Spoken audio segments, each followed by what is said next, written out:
Եվ քանի որ խոսում ենք թանգարանների միջազգային օրվա մասին, նաև առաջիկայում սպասվող թանգարանային գիշերները, որոնք որ կհաջորդեն մեկը մյուսին, նաև պետք է այդ շարքում առաջարկեն Կոմիտասի ինստիտուտ թանգարանը որպես բաց դռներով ձեզ սպասող սիրելի հեռուստադիտողներ, եւ պատահական չէ, որ խոսում են Կոմիտասի թանգարանի ինստիտուտի մասին, քանի որ այս տարի լրանում է ինստիտուտի 10-ամյակը եւ մենք առիթ ունենք մեր տաղավարում խոսելու այս ամենի մասին մանրամասն մեր հյուրի հետ։ Մեր տաղավարում է Կոմիտասագետ, Երևանի Պետական կոնսերվատորիայի դոցենտ, Կոմիտասի թանգարան ինստիտուտի տնօրենի ժամանակավոր պաշտոնակատար Լուսինե Սահակյանը։ Բարի լույս։ Բարի լույս։ Ուրախ ենք առավոտը սկսել ձեզ հետ եւ շնորհակալ ենք այսօր մեզ հետ սկսելու համար։ Շնորհակալ եմ։ Եվ բացի նրանից, որ առաջիկայում սպասվող իրադարձությունները նաև բացելու են ձեր դռները մեր սիրելի հայրենակիցների առաջ, դուք այս տարին ամբողջությամբ այսպես տոնական եք միջոցառումներով լի եւ հագեցած, ինչ է կատարվում եւ ինչ է սպասվելու նաև մեր հայրենակիցներին։ Նախ ասեմ, որ այո, այս տարի կոմիտասական տարի, ինչպես յուրաքանչյուր տարի, բայց այս տարի Թանգարան ինստիտուտը նշում է իր հիմնադրման 10-ամյակը եւ ասեմ, որ սա միակ թանգարանն է, Թանգարան ինստիտուտն է, որը բացվել է նոր անկախ Հայաստանում։ Եվ սա ոչ միայն Թանգարան ինստիտուտ է, այլ սա Կոմիտասի տունն է, որը նա երբևէ չի ունեցել։ Այստեղ մենք հետազոտում ենք, ուսումնասիրում ենք, հանրահռչակում ենք Կոմիտասի ժառանգությունը եւ այն բոլոր գործունեության բոլոր ոլորտները, որով զբաղվել է Կոմիտասը։ Քանի որ թանգարանը հագեցած է ժամանակակից հետազոտական աշխատանքների համար բոլոր հնարավորություններով, ինչպես նաեւ դալիճով, ինչը ապահովում է, դա շատ կարևոր հանգույց է մեզ համար, ապահովում է թանգարանի համերգային կյանք, այսինքն կոմիտասյան երաժշտությունը հնչում է հավերժական, այսպեսի ասած, ամբողջացնում է ամբողջ։ Այո, լրացնում է մեկը մյուսին, եւ բնականաբար այս տարի նշում ենք թանգարանի 10-ամյակը, լինելու է ցուցադրություններ, հուսանք, որի ընթացքում կցուցադրվի այն պատկառազդու աշխատանքը, որը արված է թանգարանի աշխատակիցների կողմից, թանգարանի կողմից, միջազգային գիտաժողովներ, միջազգային հետազոտական աշխատանքներ, համերգ դասախոսություններ, այս ամբողջ մեր աշխատանքը պիտի ցուցադրենք, պիտի կարողանանք ցուցադրել, իսկ ինչ վերաբերում է վաղվան, բնականաբար վաղը թանգարանային գիշերն է, շատ կարևոր օր երևանցիների համար եւ ոչ միայն երևանցիների, որովհետեւ միջև դրան հասնել ասեմ, որ Կոմիտասի թանգարան ինստիտուտը դռները իր բացում է առհասարակ բոլորի համար եւ ես շատ ուրախ եմ, որ հաճախ եմ տեսնում սահմաններից եկած, շրջաններից, մարզերից եկած աշակերտների, ովքեր Պանթեոնից հետո անմիջապես գալիս են Կոմիտասի թանգարան ինստիտուտ, ծանոթանալու նաեւ այդ Պանթեոնի մեծերին եւ մեծագույնը նրանցից Կոմիտասի ժառանգությանը։ Իսկապես։ Վաղը։ Շարունակեք, խնդրեմ։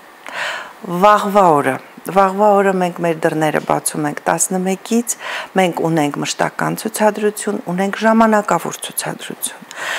Դա Կոմիտասի մտերիմ բարեկամուհի Մարգարիտ Բաբայանին է նվիրված եւ Փարիզյան մթնոլորտով մի շատ յուրօրինակ ցուցադրություն է, հրավիրում եմ իմ հայրենակիցներին տեսնելու այդ ցուցադրությունը, որից հետո պիտի տեղի ունենա Թերլեմեզյանի սաների բաց դասը, նրանք նկարելու են բացօթյա տարածքում, որն ունի թանգարանը, Չինարի ծառի կողքին, Կոմիտասի կողքին, եւ այդպես էլ կոչվում է բաց դասը Կոմիտասի տունը։ Նրանք պիտի նկարեն թանգարանը, Կոմիտասի տունը։ Ժամը 3-ին դասախոսություն է, ձեր խոնարհ ծառան պիտի ծանոթացնի ծանոթ եւ անծանոթ Կոմիտասին,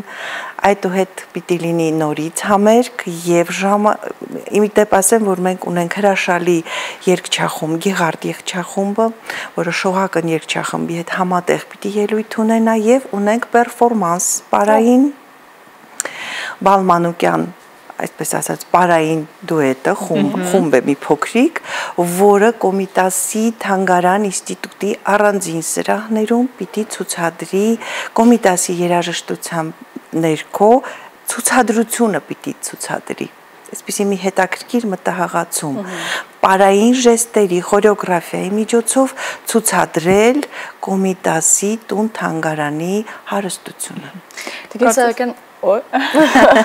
արվում է հնարավորն ու անհնար ամեն բան, որպեսզի նույնիսկ այն այցելուները, որոնք գուցե 1 կամ 2 տարի առաջ եղել են Թանգարան ինստիտուտում, կրկին այցելելու դեպքում մի նոր բացահայտում ունենան իրենց համար, նոր կոմիտասի տեսնեն ու ճանաչեն։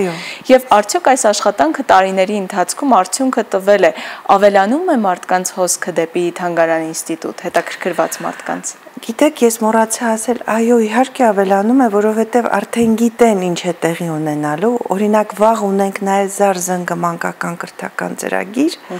որը շատ տեղեկացված են շատերը եւ արդեն իրենք են խմբեր բերում, որ այդ խմբերը մասնակցեն այդ ծրագրին։ Այսինքն անընդհատ ծրագիրը թարմացնելով, նորացնելով, նոր հետաքրքիր ինչ որ խաղեր բերելով, խաղիկներ բերելով կարողանում ենք ընդգրկել նաև ավելի շատ ունկնդիրներ եւ շատ մեծ լսարան։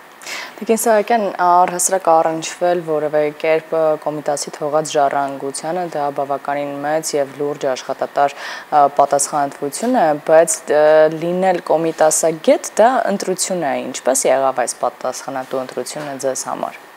Եվ որքանով է կարողանում այդ ճանապարհին պարբերաբար բացահայտել։ Այո, ես արդեն 35 տարի կոմիտասի հետ եմ, ինձ թույլ եմ տալիս ասել, ես կոմիտասի հետ եմ,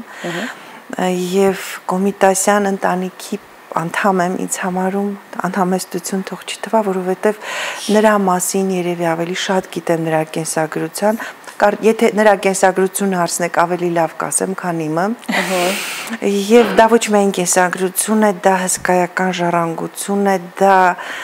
շատ ողբերգական վախճան է եւ դա կյանք է, որը ամեն օրվա բացահայտման կարիք ունի։ Այդ դա է ուզում հասկանալ, այդ 35 տարվա ընթացքում լինում են միևնույնն նոր բացահայտումներ, որոնք որ վերջերս նաև բացահայտեցի, որ գոյություն ունեն Վիլժուիֆի նամակները, բժիշկների եւ կոմիտասյան խնամատար հանձնաժողովի նամակները, որոնք նոր բան են եւ բերվել են, ստացել ենք Ֆրանսիայից, հուսանք նորից կստանանք ինչ որ նյութեր, որովհետեւ ես չեմ դադարում կրկնել Վազգեն Կաթողիկոսի այն ձևակերպումը, որ կոմիտասը սկիզբ է, որ վախճան ու վերջ չունի։ Դրա համար մենք անվերջ դա մեր ինքնության մի մասն է եւ այնքան կապված է կոմիտասի ճակատագիրը, ամեն օրը կենսագրությունը, կյանքը մեզ հետ, որ նաեւ այդ անհայտ էջերը դառնում են հաճախ ուղենիշ մեզ ապրեցնելու համար։ Դրա համար կոմիտասին ուսումնասիրելը նաև ինչ որտեղ ազգապահպան մի գործունեություն է բոլորիս համար, ովքեր որ զբաղվում են։ Չկա այդպիսի հայ երաժիշտ, որ չզբաղվի։ Ու քանի որ մասնավորապես Թանգարան ինստիտուտ այցելում են տարբեր տարիքի եւ հետաքրքրությունների մարդիկ, որքանով ենք լավ ճանաչում մենք կոմիտասին կամ արդյոք ճանաչում ենք թե ոչ։ Մենք ձգտում ենք այնպես անել, որ եկողները ճանաչեն, որ կոմիտասով լիացած դուրս գան Թանգարան ինստիտուտից, եւ դա ոչ միայն երեխաներին է վերաբերում, դա վերաբերում է մեծահասակներին, համասփյուռ մեր հայությանը եւ օտարազգի մարդկանց, լինի թե մտավորական, թե դիվանագետ, ով ներս է մտնում կոմիտասի տուն եւ դուրս է գալիս լիացած նրա գործով, նրա մտքով եւ նրա երաժշտությամբ, իհարկե անզուգական։ Տարին դեռ առջևում է, տասնամյակն է նշում Թանգարան ինստիտուտը, ինչ է սպասվում դեռ առաջիկայում, ինչ ծրագրեր ունեք իրականացնելու ամբողջ տարվա համար։ Մենք ունենք ծրագրեր կապված նոր հրապարակումների հետ, որոնք լինեն QR կոդով։ Դա կոմիտասի երաժշտությունը հանրահռչակելու մի ձև է, դեպ մենք համագործակցում ենք մեր լավագույն կատարողների հետ նաև Եվ այնուհետև ունենք գրքային տեսքով հրապարակումներ, հազարով մի խաղ, այդպիսի մի շարք ունենք, որ պիտի հրատարակենք, ցուցադրություններ ունենք, բանախոսություններ, դասախոսություններ, ծրագրերը շատ են առաջիկա 1 տարվա համար։ Իսկ այս տարվա ընթացքում սպասվում է այնպիսի ցուցադրություն կամ այնպիսի նմուշների ցուցադրություն, որոնք չտեսնված են։ Չտեսնված չասեմ, բայց նոր նմուշներ ունենք, մասնավորապես այս շեշտը դնում ենք Վիլժուիֆի նամակագրության վրա, որ բավական շատ է, նոր նյութ է, եւ այդ նյութը մենք փորձելու ենք ցուցադրել, ամեն նյութ ցուցադրելուց առաջ նախ հետազոտական աշխատանք է արվում Թանգարանի գիտական բաժնի կողմից։ Եվ իհարկե կրթական ծրագրերի մասին էլ եթե դրանք կան տեղյակ բան կրթական ծրագրեր կան, ծնողները տեղյակ են, կա զարզնք, կա Կոմիտասը գեղանկարչության մեջ մանկական կրթական ծրագրեր, որտեղ մասնակից են դպրոցների երեխաները եւ համագործակցում են սերտորեն Կոմիտասի թանգարան ինստիտուտի հետ։ Սիրելի հեռուստատողներ, ավելի մանրամասն կարող եք ծանոթանալ կայքից, կայքում զետեղված ամբողջ տեղեկատվությունը եւ իհարկե վաղը եւ մյուս օրը կարող եք այցելել եւ առհասարակ ամբողջ տարվա ընթացքում կարող եք այցելել Կոմիտասի թանգարան ինստիտուտ եւ ծանոթանալ այն ամենին, ինչը դեռ չգիտեք։ Եվս մեկ անգամ շնորհակալ ենք առավոտը մեզ հետ սկսելու համար։ Ցավոք մեր եթերաժամը սահմանափակ է եւ չենք կարող բոլոր ցուցադրությունների մասին հերթով պատմել, բայց դա էլ հիանալի առիթ է թանգարան ինստիտուտ այցելելու։ Շնորհակալ ենք։ Սիրելի հեռուստատողներ, մենք ավարտին մոտեցանք, առավոտ լուսոն ձեզ հրաժեշտ է տալիս այսօրվա համար, հանգստյան օրերին մաղթում ենք, որ լինեք խաղաղ, հնարավորինս հետաքրքիր եւ գունեղ անցկացնեք եւ ընտանիքի հետ իհարկե։ Իհարկե ընտանիքով կարելի է նաեւ այցելել թանգարաններ, ինչպես նշեցինք, մայիսի 17 եւ 18-ը թանգարանների գիշեր եւ թանգարանային միջազգային օրն է, այնպես որ հիանալի հանգստյան օրեր ենք ձեզ մաղթում, չմոռանաք հետեւել առաջին ալիքին։ Հաջողություն։